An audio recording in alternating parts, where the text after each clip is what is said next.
नेपालीमा डरलाग्दो कथा र घटना भन्ने च्यानल त्रिकोण टेल्सलाई सब्स्क्राइब गर्नुहोस् र बेल आइकन थिच्नुहोस्।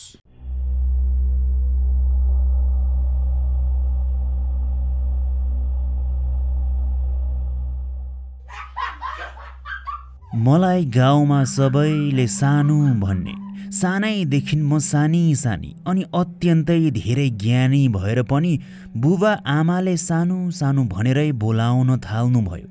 जन्मिँदा अर्कै नाम राखिए तापनि सानोमै सबैको मन गएकोले नामै सानो हुनु पुग्यो। दैलेख जिल्लाको एउटा विकट गाउँ हो मेरो गाउँ। अन्य गाउँहरूमा झैं हाम्रो गाउँमा पनि एउटा प्रथा कायम नै थियो। एउटा यस्तो प्रथा जसले महिलाहरूलाई पशु समान व्यवहार गरेको झैं मैले सधैँ भान गरे, वा पशुहरूलाई भन्दा पनि गैबार व्यवहार भनौँ। त्यही प्रथा मेरी आमा, ठुली आमा, चिनेकी काकी सबैले मान्दै आउनु भएको मैले देखेकी थिएँ। मलाई अचम्म लाग्ने गर्थ्यो। मेरो जीवनमा पनि त्यही प्रथाले गहिरो घाउ बनाइदियो। केटी न परे म पनि, मलाई चाहिँ किन भिन्न खालको व्यवहार गर्थे र। सानैदेखि हुर्किँदा आमा, ठुली आमा, काकी, हजुरआमा सबैबाट सुन्दै नै आएँ त्यस डरलाग्दो प्रथाको बारेमा। छाउपडी प्रथा। हजुरआमाले पनि आफू सानो छँदा आफ्नो घरभन्दा 20 मिनट पर रहेको सानो छाप्रो, जसलाई छाउपडी घर भन्थे, त्यता बसेको भनी धेरै सुनाउनुहुन्थ्यो। बिस्तारै बानी बसिहाल्छ, बस्नुपर्छ, परम्परा हो, रीति हो भनेर उहाँले सुनाइ नै रहनुहुन्थ्यो। कुरै पिच्छे रीति हो, कुरै पिच्छे बस्नु त पर्छ त, यसरी मलाई पनि सुनाइ नै रहनुहुन्थ्यो। अहिले लाग्छ कि त्यति बेला मलाई पनि मानसिक रूपमा तयार पार्दै हुनुहुँदो रहेछ छाउपडीमा बस्नको लागि। म त सानै थिएँ, निकै सानै हुँदादेखि त्यस्तो कुरा सुनाइने गरेकोले कुरा नबुझे पनि बुझेको झैं सुनिरहन्थे। नत्र गाली खाइन्थ्यो ठुला बडाको कुरामा ध्यान दिएन भनेर। हाम्रो गाउँमा चाहिँ 3वटा जति मात्रै छाउपडी घर थियो। सबै घरका महिलाहरू त्यही घरमा 7-7 दिन बस्ने गर्थे। धेरै वर्षसम्म त्यसरी हजुरआमा, ठुली आमाहरूबाट छाउपडी घरको बारेमा सुन्दै हुर्किएकीले घाँस दाउरा गर्न जाँदा त्यही छाउपडी घर देखेँ कि कस्तो डर लागेर आउँथ्यो। मलाई पनि त्यही बस्नुपर्छ भन्नु भएकोले मेरो त्यता बस्ने दिन नै नआइदिए हुने नि भनी प्रार्थना गरिरहन्थे। तर कहाँ मेरो प्रार्थना भगवानले सुन्नु र। मेरो पनि छाउपडीमा बस्नुपर्ने दिन आयो। त्यो रात त मलाई अझै पनि याद छ।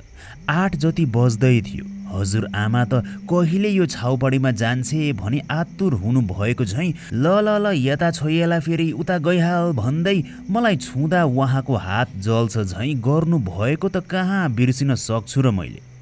आमाले एउटा पुरानो तकिया, च्यातिएको कम्बल अनि ओछ्याउनको लागि भनी सानो पातलो डसना पोको पारेर जाउँ भन्दै मलाई लिएर हिँडिहाल्नु भयो। घरमा भने म अनि सानी बहिनी हाम्रो कोठामा सुत्थ्यौँ। सानी बहिनीसँग भने म अत्यन्तै धेरै मिल्ने, मसँग पनि उनी एकदमै मिल्थिन्। म भएपछि उनलाई केही चाहिँदैन थियो, उनलाई कोही पनि चाहिँदैन थियो। मेरी बहिनीले राति सधैँ कथा भनेर मैले सुताउने गर्थेँ। मैले त्यसरी कथा भनेर बहिनी सुत्ने गरेकीले होला उनलाई पनि सुत्नु अघि मनै चाहिन्थ्यो। आमा, बहिनी कथा नसुने सुत्दिन त फेरि, लम्किँदै गर्नु भयो कि आमातिर हेर्दै मैले भने। चुप लाग त, तँलाई झैं तेरी बहिनीलाई पनि मैले जन्माएकी होइन र, मैले सुताउन सक्दिनँ भन्ठानिस् कि कसो। आमाको त्यस्तो रुखो उत्तरले किन हो किन मन नै कटक्क खायो। हाम्रो घरबाट नजिकै रहेको छाउपडी पुग्न झन्डै आधा घन्टा लाग्थ्यो। हजुरआमाले छाउपडी घर जति सक्दो टाढै रहेको राम्रो भनेर बारम्बार सुनाउनु भएकोले किन त्यस्तो टाढा भन्ने प्रश्न मेरो दिमागमा आउनै छाडिसकेको थियो। घरबाट टाढिँदै बिस्तारै रुखो वनतिर आमा र म पस्न थाल्यौँ। लम्किएर हिँडेकोले होला हामी 25 मिनटमा पुग्यौँ। पुरानो होचो छाप्रो, परालको छानो, माटोका भित्ताहरू अनि मक्किसकेको प्वाल रहेको काठको ढोका। दिउँसो बेला त्यसलाई देख्दा त्यति बेलै कस्तो डर लागेर आउने, राति त्यसरी देख्दा त मन नै आत्तिन थाल्यो।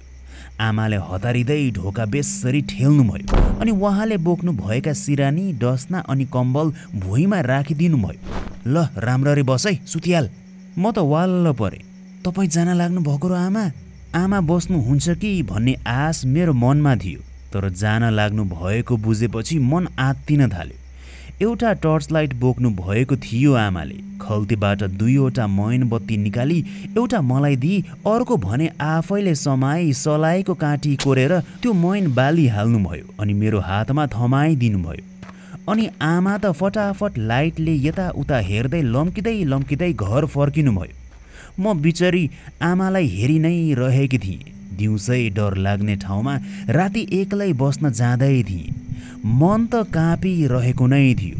आमाको हातमा रहेको टर्च लाइटको प्रकाश आमासँगै जता जता गइरहेको थियो, त्यतै हेर्दै थिएँ। आमालाई देख्न सकुन्जेल हेरि नै रहेँ। जब देख्न छाडे तब झसङ्ग भई वरिपरि हेर्न थाले। हातमा बलिरहेको मोमबत्तीको प्रकाशमा त्यो कुचुक्क परेको सानो झुपडी जस्तो छाउपडी घर निकै डरलाग्दो देखिरहेको थियो। ढोका पनि वाङ्गै खुल्लै थियो। म त पिलपिल गर्दै आँखाभरि आँसु पारी सुक्क रुँदै ढोका छेउैमा थचक्क बसिरहेँ। गालाभरि बगेका आँसु मेरो लुगाको बाउलाले पुछ्दै घरि छाप्रो भित्र हेर्थेँ त घरि बाहिरतिर हेर्थेँ। एक्कासी छाप्रो बाहिर रहेको छेउैको झाडी बेसरी हल्लियो। म त झस्किएर आमा भन्दै पछाडि हुत्तिएछु। के को आवाज थियो केही जान्ने इच्छा नै भएन। डरले हतारिँदै उठेर ढोका लगाइहालेँ। मक्किसकेको त्यो ढोकाको तल्लो भाग प्वाल परिसकेको थियो। बिरालो पस्न मिल्ने जत्रो ठुलै प्वाल थियो। चुकुलको नाममा एउटा काठले ढोका बार्न सकिन्थ्यो, सानो गजवार। त्यही अड्काई ढोका बारे अनि पछाडि रहेको डसनालाई राम्ररी मिलाएर तकिया राखी पल्टिएर कम्बलले ओढिहालेँ। कस्तो नै डर लागिरहेको थियो। त्यो झाडीमा के आएको होला भनेर सोच्न थालेँ। ठुली आमा, मेरी आमा, हजुरआमा सबैले मलाई छाउपडी घरमा जाँदा यसरी बस्नुपर्छ, यति दिनसम्म आउनु हुँदैन कतै पनि, त्यही घरमै बस्नुपर्छ, त्यही छाप्रोमै बस्नुपर्छ भनेर यति पटक सुनाउनु भइसक्नु भएको थियो कि त्यही सुन्दा पनि होला आत्तिएको भए पनि मनलाई थामेर बस्नै त पर्यो भनी सोची बसी नै रहेकी थिएँ। तर त्यो छाप्रो भित्र किन हो किन सास फेर्नै कस्तो गाह्रो भइरहेको थियो। आमाले सुतिहाल्नु भन्नुभएको झैँ आँखा टम्म बन्द गरे। छिटो निदाइ हाल्न पाए नि हुन्थ्यो नि भनी सोच्न थाले। बाहिर फेरि अघिनकै झैँ झाडी बेसरी हल्लिएको आवाज सुने। डरले मैले त आँखै खोलिन। ओढिरहेको पुरानो कम्बल भित्र टाउको लुकाएर बसी नै रहेँ। कति समय त्यसरी बसेँ त्यो मलाई थाहै छैन। फेरि रुन मन लागिरहेको थियो। घरको अत्यन्तै धेरै याद आइरहेर मन गरुङ्गो भइरहेको थियो कि सरक सरक सरक गर्दै कसैले बडालिरहेको पो सुने। घरमा म बेला बखत बडाली नै रहन्थेँ, त्यसैले त्यो बडालेको आवाज राम्ररी चिन्थेँ। त्यो पनि मेरो तकियाको छेउैमा, कानैमा त्यो आवाज आइरहेको थियो। छेउैमा कसैले बडालिरहेको झैँ। मुसा पो आयो कि क्या हो भनेर बिस्तारै कम्बल उघारी हेरे। कुनै मेरै उमेरकी जस्ती देखिएकी केटी घोप्टो परेर बडाल्दै गरेकी पो देखेँ। मेरो मुटु त घाँटीमै आयो। म त वाल्लै परेर हेर्दा हेर्दै एक्कासी मेरो खुट्टामा निकै चिसो हुन थाल्यो।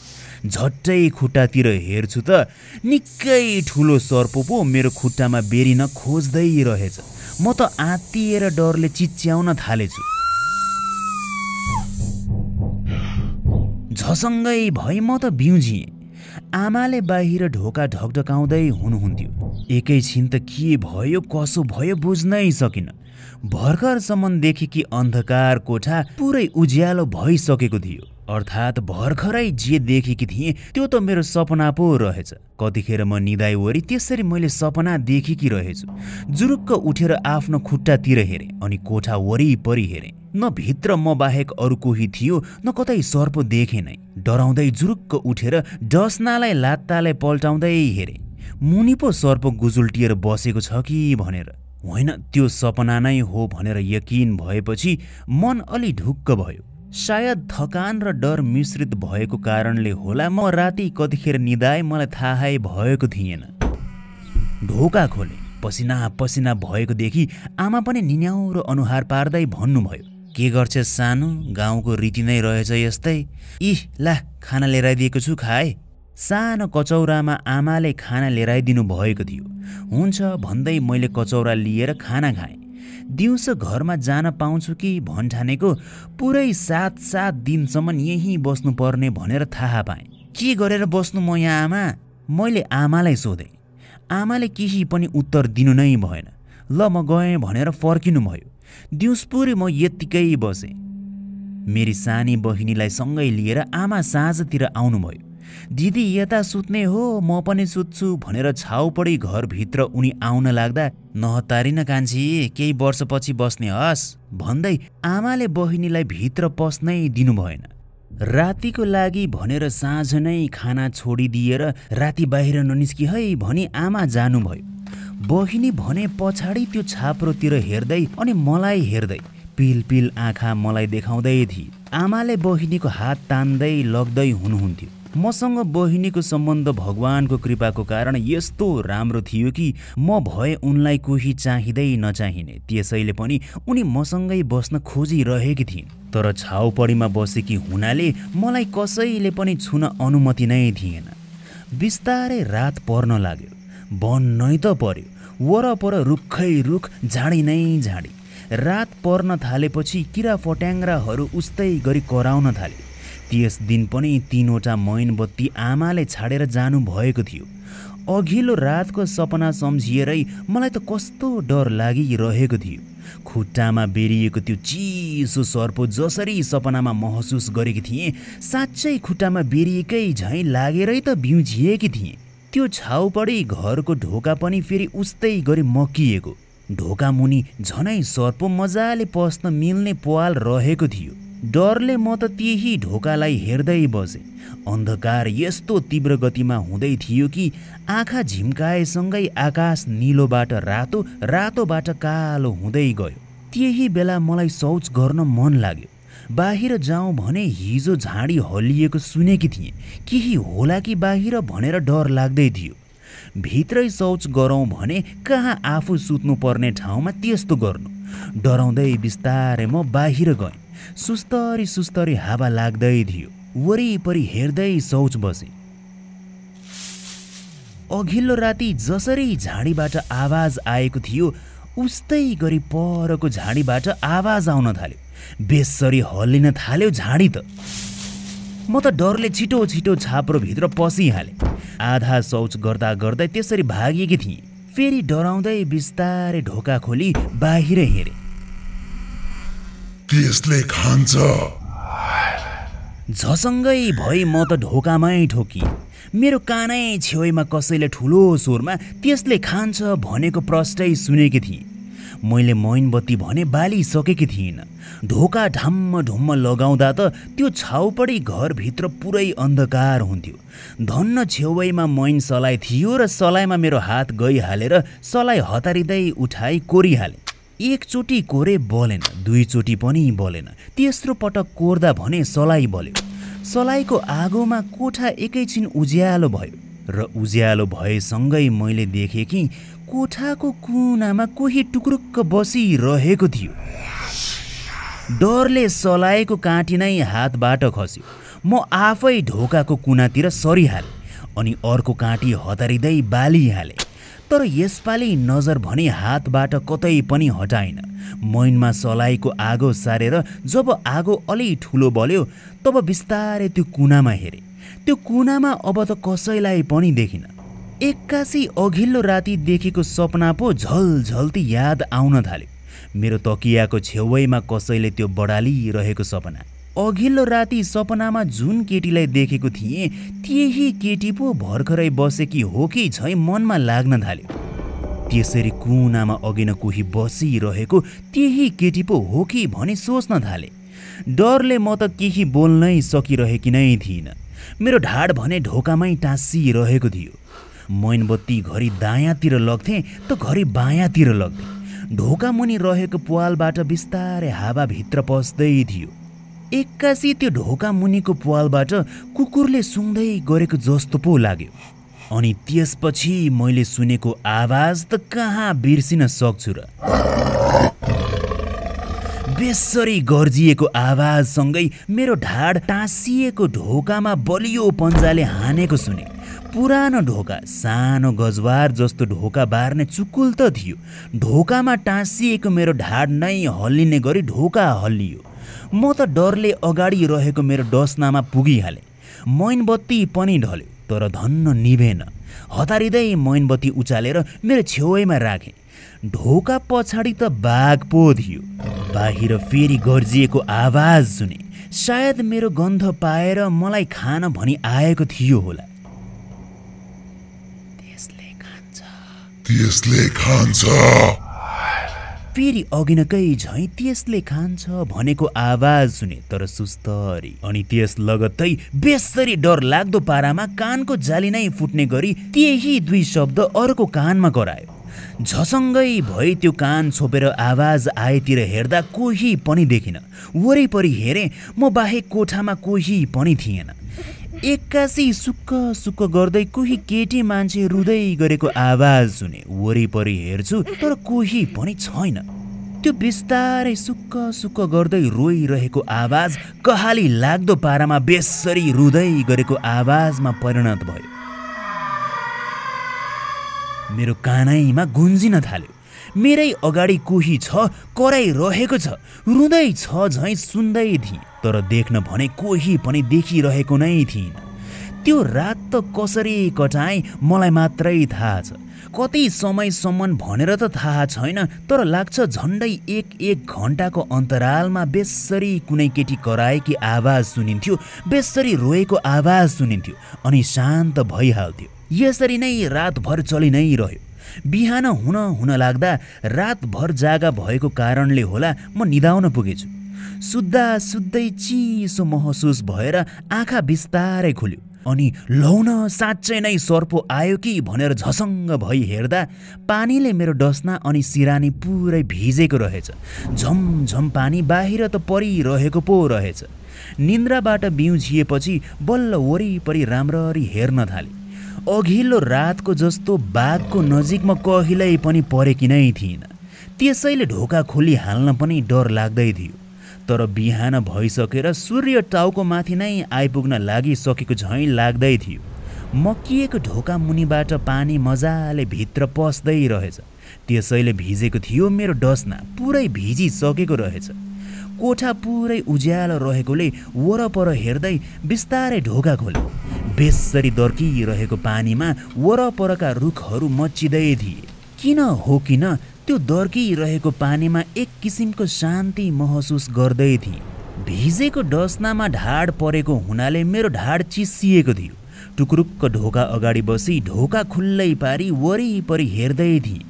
प्लास्टिक ओढेर मेरी आमा दौडिँदै दौडिँदै मतिर आउँदै गर्नु भएको देखेँ।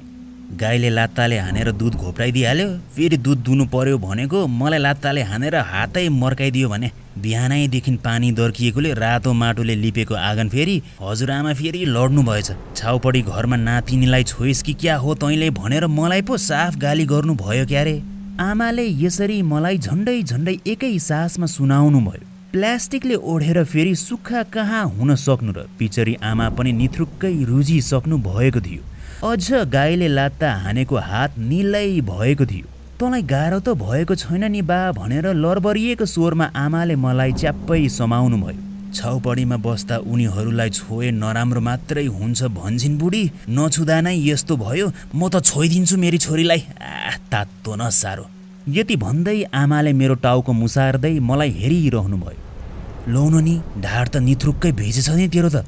आफू पुरै पानीमा निथ्रुक्कै भिजेको आमालाई केही मेसो नै थिएन क्यारे। छोरीको ढाड मात्रै भिजेकोमा उहाँलाई आपत्ति परिहाल्यो। के गर्छेस् नानी, गाउँको रीति नै यस्तै पर्यो।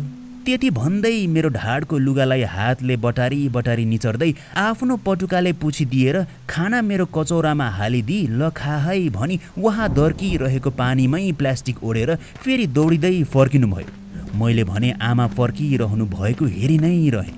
मैले हेर्दा हेर्दै 3 चोटि त आमा चिप्लिएर झन्डै लड्नै लाग्नु भएको थियो। खिसकेको चप्पल अनि हिलो, यी दुई खतरनाक सम्मिश्रण। सोच्न थाले, रातो माटो चिप्लो बाटो भन्दै देउसीमा त्यसै किन भन्थे र? पानी परेको बेला थप चिप्लो भएर लड्नु भयो कि हजुरआमा? अझ छाउपडी घरमा बसेकी मेरो कारण पो लडेको रे? यस्तो सोच्दै म टोलाउँदै बस्दै थिएँ। भोक लागिरहेको थियो। मैले आमाले लिएराइदिनु भएको खाना खाएँ। पहिलो राति मैले सपनामा जस्तो केटीलाई देखेको थिएँ, अघिल्लो राति अर्थात् दोस्रो राति पनि उही केटीलाई नै देखेकी थिएँ। तर दिउँसो मैले त्यो कुरा सोच्न खोजेँ कि दिमाग त्यो कुरामा अल्मलिनै खोज्दैन थियो। मानौ कि कसैले मलाई भयो भयो छाडिदिए त्यो कुरा भनेर कुरा मोड्न खोजेको होस्। दिउँसपुरी म त्यही एक कचौरा खानाको भरमै बसेँ। मलाई के याद छ भने म टुक्रुक्क बसेर ढोका खुल्लै पारी बाहिर हेरि नै रहेकी थिएँ। त्यसरी नै दिउँसपुरी बसेँ। त्यसरी टोलाएर म कहिल्यै बस्ने गर्दिन थिएँ। म त्यो दिन किन हो किन टोलाएरै बसेँ।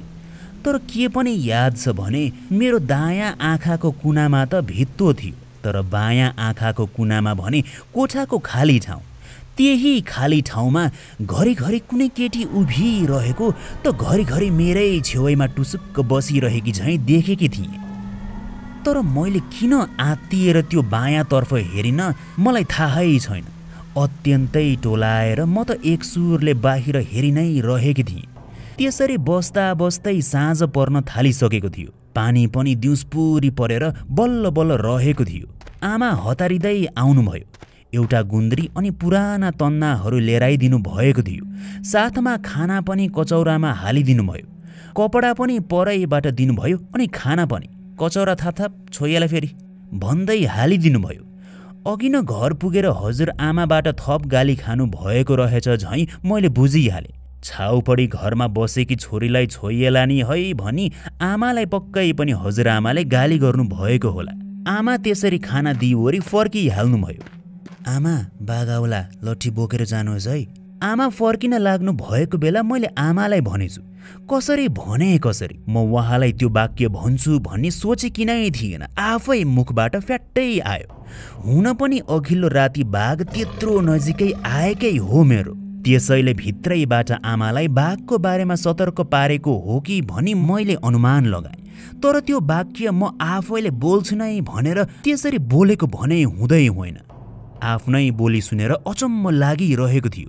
आमा पनि मतिर हेर्दै अनि वरिपरि हेरिहाली हतार हतार दौडी दौडी जान थाल्नुभयो। तेस्रो रात थियो त्यो छाउपडी घरमा मेरो। तर त्यस रात भने मलाई म आफू मै हुँ झैँ लागिरहेकै थिएन। साँझ परुन्जेलसम्म पनि म त उस्तै गरी ढोकाकै अगाडि छाप्रो भित्रै टुक्रुक्क बसि नै रहेछु। मेरो आँखा अगाडि नै बिस्तारै अन्धकार हुँदै थियो। खुल्ला ढोका पारी आँखा ढोका बाहिरै हुँदा हुँदै बिस्तारै त्यो खुल्ला रहेको ढोका त अलि गर्दै लाग्न पो थाल्यो। ढोका लाग्दै गर्दा त्यो आइरहेको काठको आवाज मेरो कानले राम्ररी सुनिरहेको नै थियो। त्यो ढोका न मैले तानिरहेको थिएँ न हावाले ठेल्नको लागि हावा आइरहेको थियो नै। ढोका ढ्याम्मै लाग्यो। ढोका मेरो मुखै अगाडि त्यसरी ढ्याम्मै लागेसँगै मेरो टाउको हलुका भएको झैँ झसङ्गै भएँ। अघिल्लो राति कुनै केटीलाई देखेको अनि आवाज सुनेको र सोही दिन म टोलाएर एक्लै कोठामा बस्दा बस्दै छेउैमा कुनै केटीको उपस्थिति रहेको महसुस जुन गरेकी थिएँ, त्यो सबैको डर त मलाई बल्ल पो लाग्न थाल्यो। डराउँदै मैले फेरि मैनबत्ती बालिहालेँ। फेरि त्यही केटीलाई पो देख्छु कि भनेर काँप्दै यताउता हेरि नै रहेँ। पानीले भिजेको डसना भन्दा पर अर्को कुनातिर आमाले लिएराइदिनु भएको गुन्द्री अनि तन्नाहरू ओछ्याएर त्यतै बसेँ। जसरी म कुनामा बसेर ढोकातिर फर्किएँ त्यसरी नै आमा भन्दै कुनै केटी चिच्याउँदै ढोकामा बसिरहेकी देखेँ। मेरै आँखा अगाडि भइरहेको थियो त्यो। म त मुख पारी केही बोल्नै सकिनँ। डरले हेरि मात्रै रहेँ। एक्कासी त्यो ढोका अगाडिको केटी छेउैमा लडिरहेकी अवस्थामा देखी छटपटाउँदै थिए। उनको खुट्टाबाट रगत बगिरहेको थियो अनि छेउैमा गुजुल्टिएर कुनै सर्पो बसिरहेको देखेँ। अचेत अवस्थामा मुखबाट फिँज निकाली लडिरहेको अवस्थाबाट एक्कासी त्यो केटी मेरो छेउैमा टुक्रुक्क बसिरहेकी पो देखेँ। भर्खरसम्म अगाडि लडिरहेकी केटी अब भने ढोका अगाडि थिइन, मेरै छेउैमा थिए। सुक्क सुक्क गर्दै रुँदै थिए। बिस्तारै टाउको उठाएर त्यो केटीले मतिर हेरे। पुरै सेता आँखा थिए त्यस केटीका। अनुहार पनि निलै भइसकेको थियो। मुखबाट फेरि गाँज फिज आइरहेको थियो। तर उनको त्यो अनुहार हेरेर मलाई डर भने किन लाग्दै लागेन। मन अत्यन्तै भारी भएर पो आयो। मनमा पीडाहरू हुन थालेको झैँ पो हुन थाल्यो। त्यसले खान्छ। अर्को कानमा बेसरी चिच्याउँदै बोलेको सुने। त्यो आवाज ढोका बाहिरबाट आएको जस्तो सुने। आवाजतिर हेर्नको लागि ढोकातिर हेर्दा ढोका बिस्तारै खोलिन थाल्यो। बिस्तारै खोलिँदै जब ढोका पुरै खोलियो, बाहिर भुइँमा घाँटीबाट रगत बगाउँदै आन्द्रा भुँडी निस्किरहेको अवस्थामा एउटी केटी लडिरहेकी देखे। हेर्दा मरिसकेकी थियो त त्यहाँ लास मात्रै। अनि त्यस केटीको छेउैमा एउटा निकै बडै मानको बाघ उनलाई लुच्दै थियो। एक्कासी त्यही केटीलाई पनि मेरो अर्को छेउैमा टुक्रुक्क बसिरहेकी देखे। त्यस केटीले पनि मलाई बिस्तारै हेरी। रगतले लतपत भएका थिए उनको घाँटी। शरीर पनि टुक्रिएको अवस्थामा थियो। तर उनको आँखामा पनि निकै पीडा थियो। दुवै छेउमा त्यसरी दुई केटीहरू थिए। दुवैको डर लाग्दो स्थिति, तर निकै दया लाग्दो आँखा, निकै रुन मन लाग्ने भाव व्यक्त गर्दै। दुवैजना बेसरी कराउन थाले। मेरो दुईटै कान उनीहरूको आवाजले थर्किन थाल्यो। तर म अघिल्लो रात जस्तो डराएकी नै थिएन। दिउँसो टोलाएर बसिरहँदा छेउैमा केटी बसेको लाग्दा पनि जसरी प्रतिक्रिया दिएकी थिइन, फेरि उस्तै हुँदै थियो। एक्कासी त्यो चिच्याहाट बन्द भयो। पुरै शान्त भयो। कोठामा कोही पनि थिएनन्, म मात्रै थिएँ। म त वाल्ल पर्दै त्यही ओछ्याएको गुन्द्री अनि तन्नामा पल्टिएछु। त्यस रात सपनामा मैले सीता अनि मुना भनिने दुई केटीहरूलाई देखेँ। सपनामा मैले त्यही छाउपडी घर देखेँ जुन छाप्रोमा म बसिरहेकी थिएँ।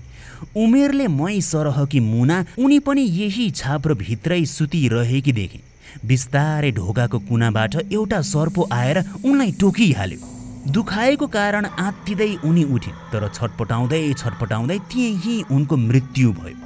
अनि अर्की सीता नाम गरिएकी केटी यही छाउपडी घरमा आउँदै गरेकी देखेँ। यहीँ बस्न भनेर आएकी थिइन् एक्लै। राति शौच गर्न भनी सीता बाहिर निस्किँदा एक्कासी बाघले झम्मै उनलाई पछाडि गर्दनमा टोकी लच्छार पछार गरी मारिदिएको देखेँ। निकै डर लाग्दो दृश्य थियो त्यो। भयानक मृत्यु थियो त्यो। अनि झसङ्गै भए म बिउझिहालेँ। म बिउझिना साथ मलाई अब सबै छर्लङ्गै भइसकेको थियो। मैले सपनामा जे देखेकी थिएँ त्यही दृश्यहरूसँग मिल्दो जुल्दो दृश्य सुत्नु अघि पनि देखेकी थिएँ। त्यस छाउपडी घरमा त्यसरी दुई केटीहरूको मृत्यु भएको रहेछ। अनि उनीहरूको आत्मा त्यही अझै पनि रहेछ भनेर मैले बुझिहालेँ। अब चाहिँ मेरो टाउको चङ्गा अवस्थामा थियो। मनमा एक किसिमको डर पनि थियो। तर लौन यस्तो भएको रहेछ, यो त मैले आमालाई सुनाउनै पर्छ झैँ लागेको थियो। त्यस बिहानी भने म निकै सबेरै उठेकी थिएँ। तर उठिसके तापनि म पल्टी बसी नै रही आँखा खोली सोची नै रहेँ। आमा 1 घण्टा जतिपछि खाना लिएर आइपुग्नुभयो। आमा आइपुग्नु भएसँगै मैले उहाँलाई भने, आमा, मुना अनि सीता भन्ने केटीहरूलाई चिन्नुहुन्छ तपाईँ? आमा पनि मतिर हेर्दै, गाउँमा 5 जना मुना छन्, सीता पनि छन् थुप्रै, किन र भनी उल्टै प्रश्न गर्नुभयो।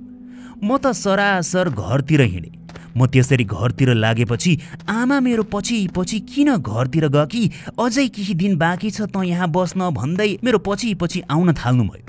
म त्यताबाट डरको कारण होइन, प्रश्नको उत्तर पाउनको लागि भनेर निस्किँदै थिएँ। कसरी त्यस्तो आँट आइरहेको थियो मलाई केही थाहै छैन। मलाई किन प्रश्नको उत्तर पाउन एकदमै आतुर भइसकेको थियो। म त सरासर घर पुगेँ। हजुरआमा बाहिरै बसिरहनु भएको देखेँ। 7 दिन नपुराउँदै आइछे यो आइमाई, सत्यानाश नै गरी यसले भन्दै कराउन थाल्नुभयो। त्यो छाउपडी घरमा मुना अनि सीता पनि गएका रहेछन् नि है हजुरआमा? हजुरआमालाई नै त्यसरी मुना अनि सीता भनेर नाम सुनाइरै सोध्न मलाई किन मन लागेर आयो। अनि भित्रैदेखि आफै मेरो मुख चलेको झैँ मैले त्यसरी उहाँलाई प्रश्न सोधेँ। तर मैले जसरी नामहरू सोधेँ त्यसरी नै हजुरआमा त अकमक्किनु भयो। केही उत्तर दिनै सक्नु भएन। लागिरहेको थियो कि त्यो नाम जोडी गरेको प्रश्नले उहाँ एक्कासी आत्तिनु भएको छ। आमा पनि मेरो पछाडि आई घरि हजुरआमा त घरि मतिर हेर्दै हुनुहुन्थ्यो। पहिलोचोटि त्यो छाउपडी घरमा बसेकालाई तर्साउँछ रे भन्थे, साँच्चै हो रहेछ कि क्या हो? आमाले उत्तर दिन नसकी बसिरहनु भएकी हजुरआमातिर हेरेपछि मतिर हेर्दै मलाई सोध्नुभयो। आमालाई भने भूत प्रेतहरूदेखि अत्यन्तै धेरै डर लाग्थ्यो। त्यसैले पनि अस्ति म पहिलोचोटि छाउपडी घरमा बस्दा आमालाई मेरो साह्रै माया लागेको रहेछ। त्यस छाउपडी घरमा पहिलोचोटि बस्नेहरूलाई अलौकिक घटना देखा पर्छ भनेर गाउँमा हल्ला रहेछ, जुन आमाले पनि सुन्नु भएको रहेछ। त्यसैले आमा आफै पनि त्यस छाउपडी घरमा बस्नु पर्दा डराउँदै यताउता हेर्दै बस्नुहुन्थ्यो रे, केही देखिन्छ कि भूत पो आउँछ कि भनेर। तर उहाँले त्यस्तो केही पनि महसुस गर्नु भएको भने रहेनछ। त्यो छाउपडी घरमा सुत्दा सपना चाहिँ कहिल्यै राम्रो देखिन मैले, सधैँ मरेको मात्रै सपना देख्ने। साँच्चै नै आमाले सुन्नु भएको हल्ला झैँ पहिलोचोटि त्यो छाउपडी घरमा पुगेका म जस्तै किशोरावस्थाका केटीहरूले मात्रै देख्थे होलान् त्यहाँको अन्य गतिविधि। हजुरआमा भने अझै पनि केही बोल्न नसकेको झैँ मतिर हेर्न नचाहेको झैँ यताउता हेर्दै मैले सोधेको प्रश्नलाई टार्न खोज्नु भएको जस्तै देख्नु हुँदै थियो। हजुरआमा, सीता र मुनाको बारेमा केही भन्नुहुन्छ? कस्तो कराइरहेकी यो केटी, ठुली भइसै अब त, चुप लाग। हजुरआमाको त्यस्तो रिसाउँदै गर्नुभएको अचम्म खालको उत्तर सुन्दा टोलाएर उहाँलाई हेरि नै रहेँ। फेरि भर्खर पनि मैले सीता अनि मुना भनेरै किन नाममा जोड दिएरै हजुरआमालाई प्रश्न सोधे भनी आफै वाल्ल परी आफैले त्यो मनमा नै प्रश्न गरेँ। पछाडि फर्की आमालाई हेरौँ भनेको त म पछाडि फर्किनै सकिनँ। मैले मेरो शरीर चलमलाउनै सकिनँ। आमा भनेर आमालाई बोलाउन खोजेँ तर मुख हल्लाउनै सकिनँ। भित्रैदेखि आमा आमा भन्दै थिएँ तर बाहिर केही गर्नै सकिरहेकी थिइनँ। मेरा आँखाले हजुरआमालाई नै हेरिरहेका थिए, मानौ कि मेरो शरीर मेरो होइन झैँ। मलाई त के भयो के अत्यन्तै रिस उठेर आयो। हजुरआमासँग त्यसरी म कहिल्यै रिसाउँदिन थिएँ। उभिँदा उभिँदै रगत उम्लिएको झैँ हुन थाल्यो मेरो टाउकोमा। मेरो मनभित्र अत्यन्तै धेरै रिस कुण्ठित भएर बसेको जस्तो पो लाग्न थाल्यो, जुन बाहिर आउन खोज्दै थिए। एक्कासै म त डर लाग्दो आवाजमा कराउन पुगेछु, बन्दने माइली, बिर्स्यौ मलाई। हजुरआमा घरको भित्तोमा अडेस लगाएर बसिरहनु भएको थियो। म त्यसरी बोल्ने बित्तिकै उहाँ घरको भित्तामा टाँसिएर मुख पारी मतिर हेरिरहनु भयो। कहाँ बिर्सिन्छ र यसले, यसलाई त प्रथा नै त हो सब थोक। निकै डर लाग्दो आवाजमा मैले सुने, तर अरू कतैबाट होइन, मेरै मुखबाट आएको त्यो आवाज। हजुरआमा त ए गर्दै कराउँदै मतिरै हेरिरही भित्तामा आफ्नो ढाड सार्दै पर पुगिसक्नु भएको थियो। हजुरआमाको नाम वन्दना थियो, तर उहाँलाई नाम लिएर म कहिल्यै बोलाउँदिन थिएँ। साह्रै सम्मान गर्थे म मेरा ठुला बडाहरूलाई। म त राता राता आँखा पारी हजुरआमालाई हेरि नै रहेकी थिएँ। दृश्यहरू सबै मैले देखिरहेकी नै थिएँ, सबै सुनिरहेकी नै थिएँ, तर आफूलाई चलाउनै सकिरहेकी भने थिइनँ। न मेरो मुखमा आफ्नै काबु थियो नै। त्यसरी हेर्दा हेर्दै म त बेहोस भई ढल्न पुगेछु। म जब होसमा आएँ तब घर बाहिर आँगनमा आफैलाई सुतिरहेकी पाएँ। वरिपरि आमा, ठुली आमा, पर घरकी छिमेकी काका, छिमेकी काकी धेरैजनाहरू हुनुहुन्थ्यो। सबैजना मतिर हेर्दै हुनुहुन्थ्यो। जसरी मेरा आँखा खुले त्यसरी नै हात बाँधी अगाडि उभिरहनु भएको छिमेकी काका पनि हात खोलेर सबैलाई म बिउझिएको सङ्केत गरी मेरो अगाडि आउनुभयो। छिमेकी काकाले अनि भन्नुभयो, कस्तो छ नानी तिमीलाई, छाउपडी घरमा केही भयो कि क्या हो? उहाँले प्रश्न गर्नुहुँदा उहाँको अनुहारको भाव अनि वरपर हुनुभएका मान्छेहरूको अनुहारमा उत्तर सुन्ने कौतूहलता रहेको भाव एउटै देखिँदै थियो। मैले मेरा हाततिर हेरेँ, उचाली आफ्ना औँलाहरू चलाई हेरेँ। मैले चलाएको सरह नै चल्दै थिए। म नै हुँ झैँ लाग्दै थियो। हजुरआमाले एकजना झारफुक गर्नेलाई पनि त्यता बोलाउनु भएको रहेछ। त्यस झारफुक गर्नु हुनेले पनि मतिर हेर्दै नानीलाई अलि सन्चो भएको छ जस्तो छ हगि भनी सोध्नुभयो। बिस्तारै हेर्दा हेर्दै हाम्रो घर वरपर पारी गाउँका मान्छेहरूसम्म आउन थाले। फलानो गाउँको फलानो घरको नातिनीलाई यस्तो भएछ छाउपडी जाँदा भनी कुरो एक कान दुई कान मैदान भइसकेको रहेछ। सबैले काने खुसी गर्दै थिए। अस्ति भर्खर गाके रे क्या डल्ले वनभित्रको त्यो छाउपडी घरमा पर उभिरहेका केही मान्छेहरूले कुरा गर्दै गरेको मैले सुने। अघि न आफ्नै हजुरआमासँग कस्तो स्वरमा बोले कि म आफैले सुने कि हाम्रो छिमेकी काकीले भन्नु भएको सुने। अघि न सायद हजुरआमासँग कुरा गर्दै गर्दा त्यो छिमेकी काकी चाहिँ पर घरबाट हेर्दै हुनुहुँदो रहेछ। बस्न त छाउपडी घरमै बस्नुपर्ने हो नानी, यसरी उताबाट 3 दिनमै आएकीले के चढेको जस्तो छ। पारी गाउँको एकजना बुढाले भन्न थाले। त्यही बेला मेरो आँखा हजुरआमातिर पुग्यो। त्यो बुढालाई हेर्दै हजुरआमाले चुप चुप चुप चुप गरी हातले आफ्नै मुख थपथपाए चुप लाग्न इसारा गर्दै हुनुहुन्थ्यो। के चढेको जस्तो छ भनी बुढाले भनेपछि मैले बुझेँ किन डर लाग्दो दृश्य देखेर पनि मलाई डर नलागेको, किन एक्कासी मैले आफ्नो शरीर अर्कै अनुभव गरी आफैले आफ्नो शरीर चलाउन नसकेको। म माथि केही चढेको रहेछ, केही लागेको रहेछ र त त्यस्तो भएको रहेछ भनी। छेउैमा झारफुक गर्नु हुने बा पनि त्यसै आउनु भएको होइन रहेछ भनेर मैले बुझेँ। अनि म पक्का भएँ कि मेरो शरीरमा केही चढेको नै थियो भने। त्यसरी मलाई केही चढेको रहेछ। त्यो छाउपडी घरमा मैले भोगेकी त्यो सबै त साँच्चै भएकै रहेछ। त्यहाँ त आत्माहरू रहेछन् भनेर बुझेँ। सीता अनि मुना ती 2 केटीहरू नै नाम लिएर मैले हजुरआमालाई सोधेकी थिएँ। मैले होइन कि म भित्र केही चढ्दाखेरि प्रश्न गरेकी थिएँ। मलाई त्यो सीता अनि मुना नाम लिन पनि डर लाग्न थाल्यो, किनभने त्यही नामसँग सम्बन्धित थियो त्यो चढेको घटना। खलखल्ती पसिना बग्न थाल्यो। बिस्तारै म त पल्टिएको अवस्थाबाट जुरुक्क उठेँ।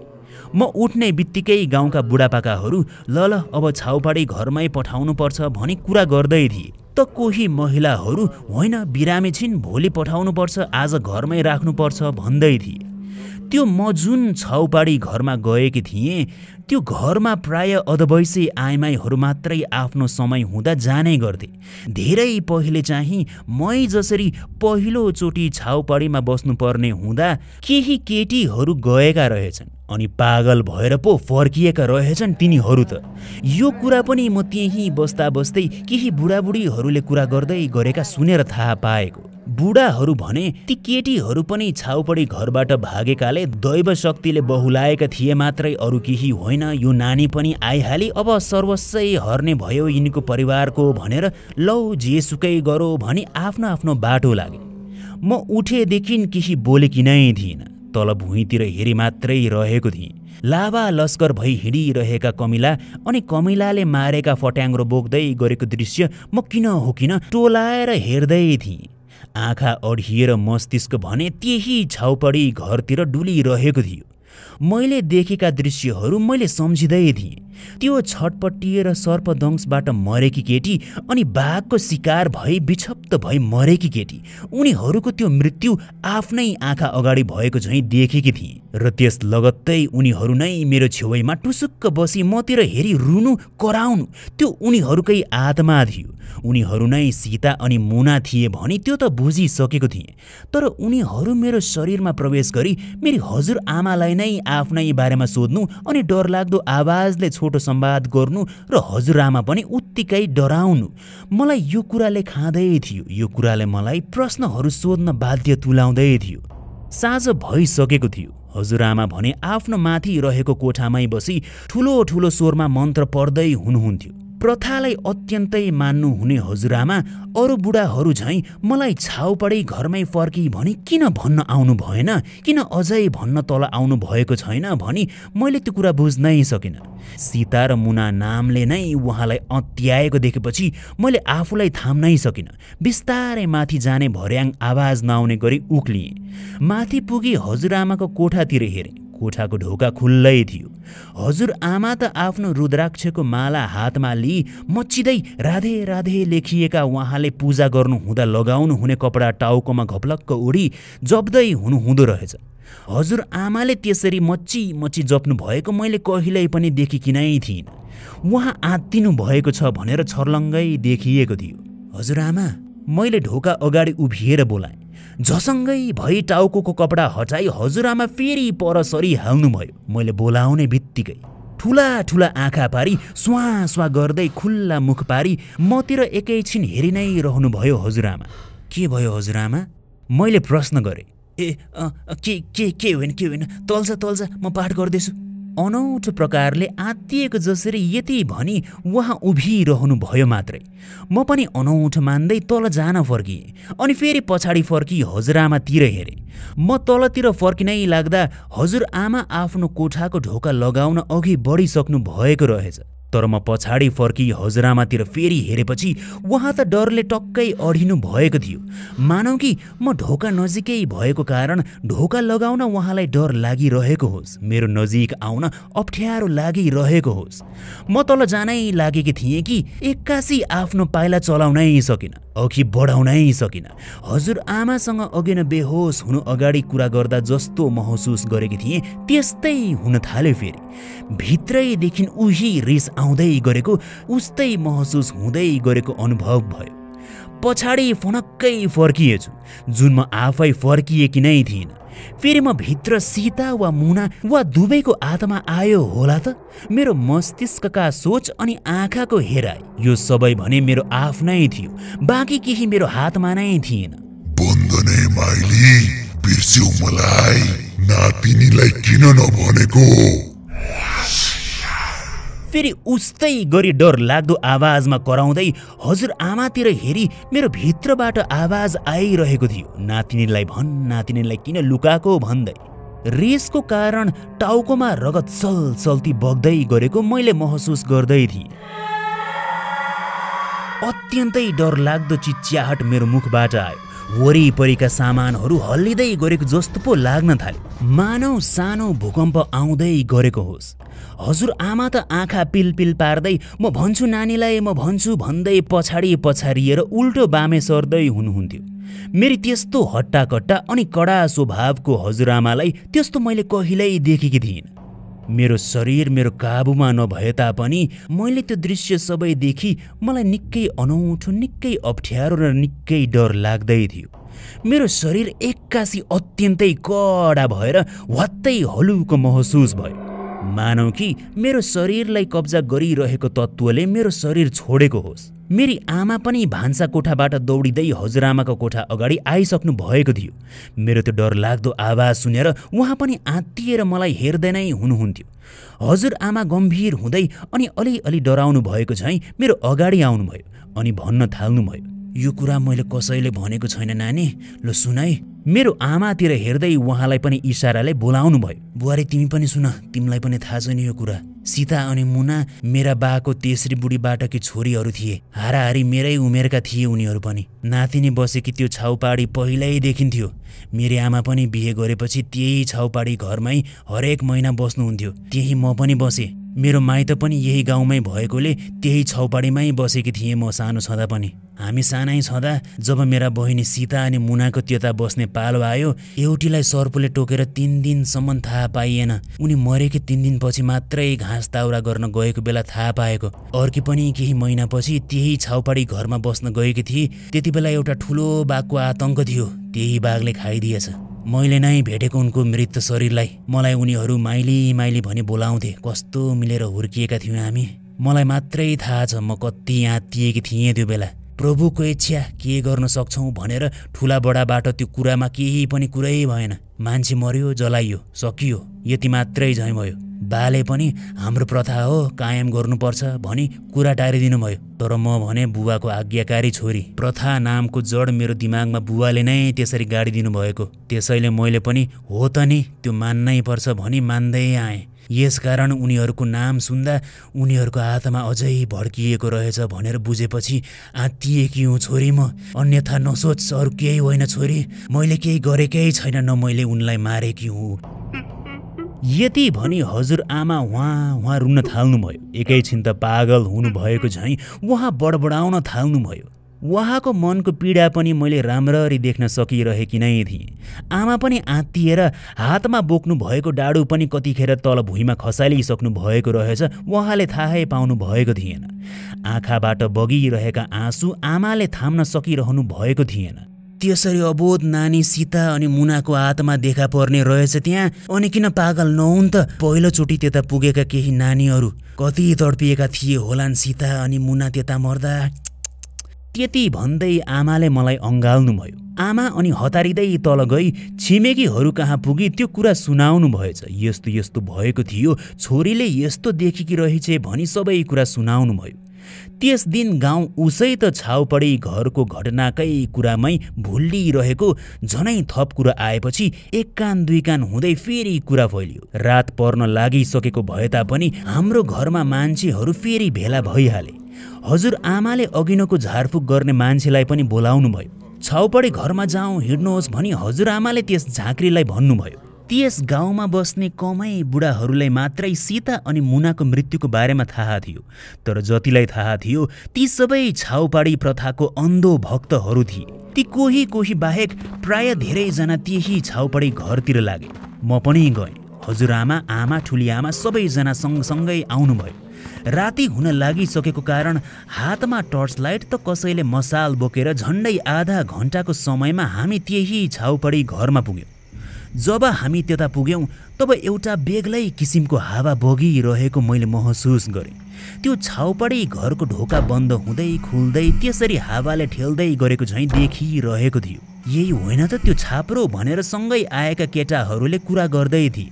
छाउपडी घरको ढोका बेसरी लाग्यो अनि लागेसँगै खोलियो पनि। तर जब ढोका खोलियो कोठाभित्र मेरै उमेरका दुई केटीहरू देखिए। एउटाको खुट्टाबाट रगत बगिरहेको थियो त अर्कीको आन्द्रा भुडी निस्किएर घाँटीको मासु पनि आधा खपलक्क निस्किएको थियो। झन्डै 3-4 सेकेन्डसम्म त्यो दृश्य देखियो होला। मैले मात्रै होइन त्यहाँ उपस्थित सबैजनाले त्यो दृश्य देखे। अनि फेरि ढोका ढ्याम्म लागि बिस्तारै खोलिँदा भित्र कोही पनि देखिएन।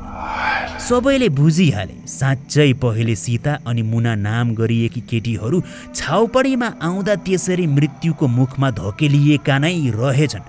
साँच्चै उनीहरूको आत्मा भड्किरहेको रहेछ भनेर भर्खरसम्म एक अर्कासँग कुरा गर्दै कोलाहाल गर्दै आइरहेका गाउँलेहरू त्यसरी वर्षौं वर्ष अगाडिदेखिको भड्किरहेको आत्मा देखेपछि चुपचाप भए। त्यतिका मान्छेहरूको उपस्थितिमा सुनसान महसुस मैले कहिल्यै गरेकी नै थिइनँ। हावा बगिरहेको अनि छाउपडी घरको ढोका ढ्याम्म ढ्याम्म लागिरहेको मात्रै सुनिँदै थियो। एक्कासी बेसरी बिजुली चम्किन थाल्यो। पानी त बिजुली चम्किएको सँगै परिहाल्यो। मानौ कि आकाशबाट कसैले बाल्टिनीले पानी घोप्टाएको होस्। कति मान्छेहरू छेउछाउका रुखहरूमा ओत लागे त कति आफूले ओढेका कम्बलले टाउको ढाक्न थाले। म भने सरासर त्यही छाउपडी घरभित्र पसेँ। वरिपरि भित्ताहरू हेर्न थाले। साह्रै मन भक्कानिएर रुन पो थाल्यो। मेरो गाउँको त्यो नराम्रो प्रथा, छाउपडी प्रथा, चाहे घर नजिक होस् वा टाढा, यही छाप्रोमा आइबस्नु पर्ने कस्तो विडम्बना हो हामी केटी मान्छेहरूको भनी सोच्न थाले। मन आत्तिएर निसासी कतिजना बहुला भए त कति मरे होलान्। कति सीता अनि मुना जसरी नै सर्प, बाघ, स्याल, चितुवाहरूको शिकार भए होलान्। त्यो सोच्दै भित्तामा सुमसुमाउँदै आँसु बग्न थाल्यो। म अस्ति दिउँसो त्यही छाउपडी घरभित्र बसिरहेको बेला मेरो छेउैमा आइरहेका सीता अनि मुना उनीहरूले मलाई जे बुझाउन खोजिरहेका थिए, जे सुनाउन खोजिरहेका थिए, त्यो मैले मात्रै होइन कि त्यहाँ उपस्थित गाउँलेहरूले पनि बुझे झैँ लाग्दै थियो। बिस्तारै मेरी हजुरआमा त्यो छाउपडी घरभित्र आउनुभयो। एउटा कुनामा गई मेरा बहिनीहरू भनी घोप्टो परी रुन थाल्नुभयो। मेरी आमा पनि आउनुभयो। काकी, काका, दिदी यसरी छिमेकीहरू पनि सबैजना भित्र आउन थाल्नुभयो। सँगै आएको झाँक्री भोलि तुरुन्तै पूजा गर्नुपर्छ यहाँको लागि भनी कुरा गरे। हामी सबैजना घरतिर लाग्यौँ। पहिलो पटक छाउपडी घरमा नभई सबैको सहमति अनि हाँसी खुसी आफ्नै घरतिर कसैलाई लगिँदै थियो। मलाई घर जान दिँदै थियो। म त रातभर सुत्नै सकिनँ। जसलाई मैले मेरो जीवनभर चिनेकी पनि थिइनँ, भेटेकी पनि थिइनँ। मरेर गइसकेका धेरै वर्षपछि पनि उनीहरूको आत्माले केही दिनमै मलाई धेरै कुरा सिकाएर गए। मेरो मार्फत केही राम्रो काम गराएर गए झैँ महसुस भइरहेको थियो। त्यसैले उनीहरूलाई सम्झिँदा मन रुँदै पनि थियो, त परिवर्तनको सोचले मन प्रफुल्लित हुँदै थियो पनि। भोलिपल्ट हामी सबैजना त्यही छाउपडी घरतिर गई 3 घन्टे आत्मा शान्ति पूजा चलाई भित्र थुनिएका सीता अनि मुनाको आत्मालाई बिदाई गर्यौं। अनि त्यो छाउपडी घरलाई पूजा सकिएपछि भत्काइदियौं पनि। त्यो मात्रै नभई गाउँका अन्य छाउपडी घरहरू पनि भत्काइयो।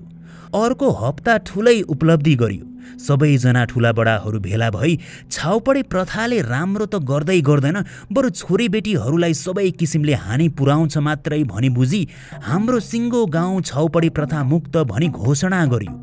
अर्को महिना अर्को खुसीको खबर सुनियो। छिमेकी गाउँले पनि हाम्रो सिको गर्दै छाउपडी प्रथा मुक्त घोषणा गरेछ भन्दै। घोषणा मात्रै होइन कि किशोरावस्थामा पुगेका भर्खरका केटीहरू जब उनीहरूलाई छाउपडी घरमा पुर्याउने समय आउँथ्यो तब छाउपडीमा नभई आफ्नै घरको अर्को कोठामा राख्न थालियो। कतिले त त्यस्तो पनि नगरी यो सब छुवाछुतको अन्धविश्वासले नै हटाउनुपर्छ भनेर त्यस्तो समयमा उनीहरूको राम्रो हेरविचार गरी घरैमा राख्न थालियो। अहिले म 19 वर्षकी भएँ। गाउँमा सबैले अझै पनि सानो सानो भन्दै मायाले मलाई बोलाउनुहुन्छ। बेला बखत महिलाहरूलाई भेला गरी महिला स्वास्थ्यको विषयमा म अझै पनि कुरा गरि नै रहन्छु। यसरी सबैलाई राम्रो मार्गदर्शन दिन मलाई रमाइलो लाग्ने गरिसकेको छ। सपनामा अझै पनि म सीता अनि मुनालाई देखि नै रहन्छु। सायद म भित्र उनीहरूको आत्मा आएर होला, उनीहरूको एउटा सानो आत्माको अंश म भित्रै छाडी गए झैँ लाग्छ। किन हो किन उनीहरूको पीडा अहिले पनि महसुस गरिरहन्छु नै। अनि बिहान बिउजिँदा भिजेका तकिया हेरी बुझ्छु कि उनीहरूलाई पीडा भएको बेलाको रोदन राति फेरि मैले महसुस गरेछु भनी। तर त्यो सबैको लागि म आफैले आफैलाई भाग्यमानी ठान्छु। त्यो सबै मलाई नभइदिएको भए सायद मेरो गाउँ अझै पनि छाउपडी प्रथामै अल्झिएर हाम्रा दिदी बहिनी आमा काकीहरूलाई हरेक महिना 7 दिने मृत्युको खेल खेलाइ नै रहेका हुन्थ्यौं होला। सीता अनि मुना, तिमीहरू उमेरले मेरा हजुरआमा भए तापनि आत्माले मेरै दिदी बहिनी झैँ महसुस गर्छु। तिमीहरूको याद मेरो मनमा नमरुन्जेल रहिरहनेछ।